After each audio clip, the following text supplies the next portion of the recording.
The haunted islands of the Caribbean. The Caribbean, to most, is a paradise of white sand, turquoise waters, and endless sun. But behind the beauty lies another truth, one whispered in hushed tones by sailors who dared to sail too far, too close to islands they later wished they had never seen. For scattered among the jewels of the sea are places where no man lingers, where the land itself seems to breathe with secrets too dark for paradise.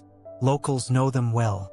They avoid speaking their names at night, fearing the sound will carry across the waves and summon things that ought to stay buried. These are the haunted islands, lands where pirates hid their dead, where slaves perished in chains, where storms shattered ships and left restless souls behind. Fishermen tell of islets where the air turns colder the moment you step ashore, even under the blazing sun. Palm trees twist in unnatural ways, their branches clawing at the sky. No birds sing there, no crabs scuttle along the sand, and the silence itself feels heavy, like a warning. One such island lies near Jamaica, a place locals refuse to chart. They say ships that drift too close hear voices rising from the water, women crying in languages long forgotten. Lanterns glow on the shore where no fire burns, and if you follow them, you never return. Divers claim the reefs are littered with anchors and chains, too many for so small a place, as though every ship that passed was pulled beneath. Another island, shrouded in mist off the coast of Hispaniola, is said to be cursed by the blood of those who died building fortresses there. The stones themselves sweat salt at night, weeping as though remembering the suffering bound into them. Travelers speak of seeing figures pacing the ruined walls, carrying torches that vanish when approached. The air smells of iron and ash, though no fire has burned there for centuries. But the most dreaded islands are those too small to have names at all, bare scraps of land where pirates once buried their treasures. To guard their plunder, it is said they slaughtered men upon the sand, leaving their blood as a curse. And still, the treasure lies untouched, for anyone who dares to dig is found dead by morning, their eyes wide with terror, their hands clawed into the soil. These are the places the Caribbean does not advertise, the places left off the maps, spoken of only in warnings and whispers. Islands where paradise ends and something else begins. By day, the mangrove swamps of the Caribbean are dense, tangled labyrinths of roots and shadows. But by night, they transform into something else entirely. A place where sound carries strangely, where voices seem to travel farther than they should, and where no sailor dares to anchor. Locals speak of islands where the mangroves grow so thick that light itself is swallowed. To wander into them after dark is to risk never coming back. Fishermen claim they've heard whispers rising from those swamps, soft at first, then clearer, carrying words in the accents of long-dead tongues. The whispers never call names outright. They only beckon, urging travelers to step deeper between the roots. One tale tells of a trader's son who vanished while exploring the mangroves of an uncharted cay. His companions swore they heard him laughing, calling out from somewhere ahead, but when they followed the sound, they found nothing but twisting roots and stagnant pools. Days later, his voice still echoed at night across the water, though his body was never found. To this day, sailors say they hear laughter drifting over those mangroves whenever the wind falls still. Another story comes from a Spanish vessel wrecked off Cuba. Survivors swam ashore to an island overgrown with mangroves, dragging themselves through the roots in search of fresh water. They lit torches, but the light only seemed to draw the shadows closer. As night deepened, voices rose around them, circling the group. Some men swore they felt cold fingers brush their shoulders. Others claimed they saw faces forming in the dark pools between the roots. By dawn, only 2 men stumbled back to the beach. The rest were gone, their torches found still burning, half submerged in the mud. Even modern sailors avoid such islands. They tell of seeing phantom lights glowing deep within the swamps, drifting like lanterns carried by invisible hands. Some claim they've seen boats tied to the roots, rocking gently, though no man sat inside. Others speak of figures half submerged in the water, standing utterly still, their faces obscured by dripping leaves. When approached, they melt into the black water without a sound. The whispers are always there, rising with the tide, threading through the tangled roots like veins of something living. Some say they are the voices of drowned slaves whose bodies were discarded in those swamps. Others that they are the curses of pirates who buried their loot there. But one thing is certain. In the mangroves of the haunted Caribbean, the night belongs to voices not your own. There are stretches of Caribbean coastline where the sand looks ordinary in the sunlight, golden and warm, but at night it changes. Locals call them the shorelines of the dead, beaches where the tide carries more than seashells, where shadows rise from the foam and walk along the surf. Fishermen who return late from sea often describe the same horror. Figures pacing the beach, pale as bone, their heads bent as though searching for something lost. At first they seem solid, human, but as the lantern light touches them, their faces blur, dissolving into mist. The waves drag at their feet but never wash them away. They are caught between sea and land, forever restless.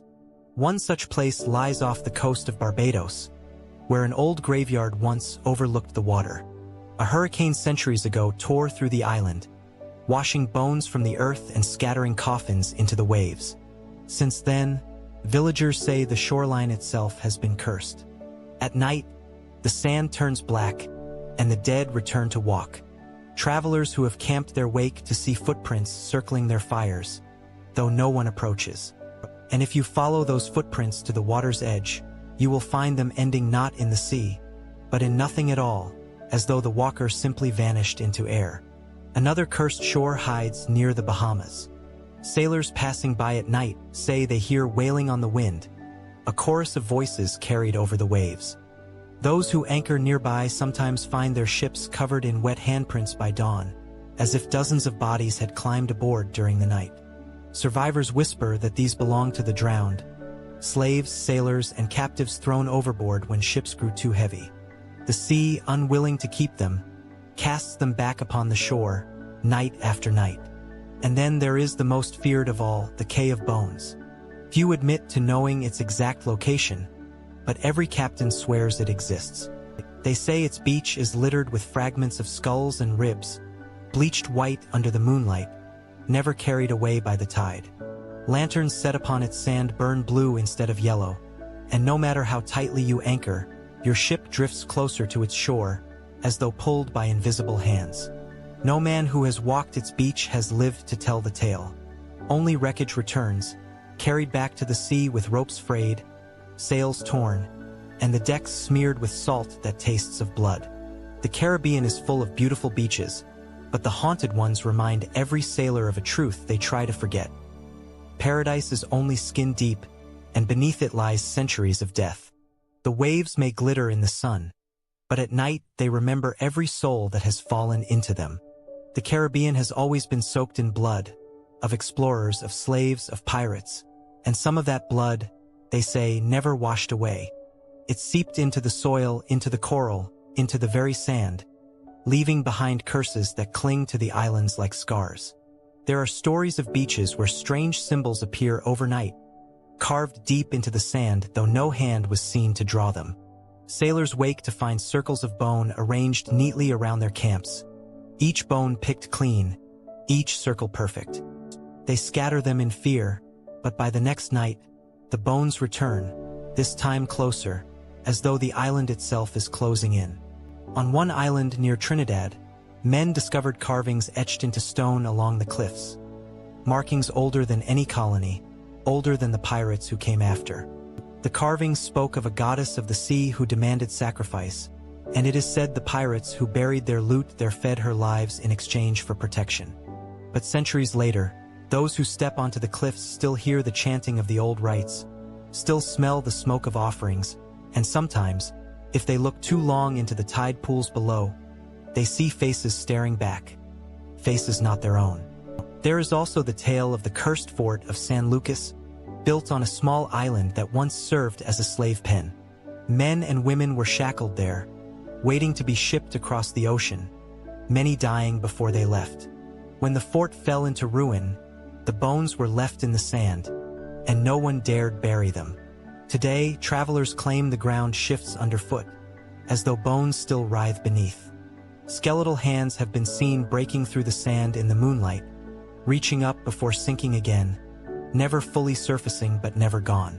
Even the most hardened pirates feared curses. They whispered that treasure buried with blood upon it would never bring fortune, only ruin. Whole crews vanished after unearthing gold from certain islands. Their bodies later found scattered along the beaches, twisted in terror, their mouths filled with sand. Survivors told of dreams where the dead walked into their tents and laid bones across their chests, pressing down until they could no longer breathe. These curses are not written on paper or carved into maps. They are etched in the land itself, in the sand that swallows men whole, in the bones that rise when the tide turns red. And still, the islands wait, holding their secrets, their wealth, and their warnings. Because in the Caribbean, nothing buried ever stays silent for long.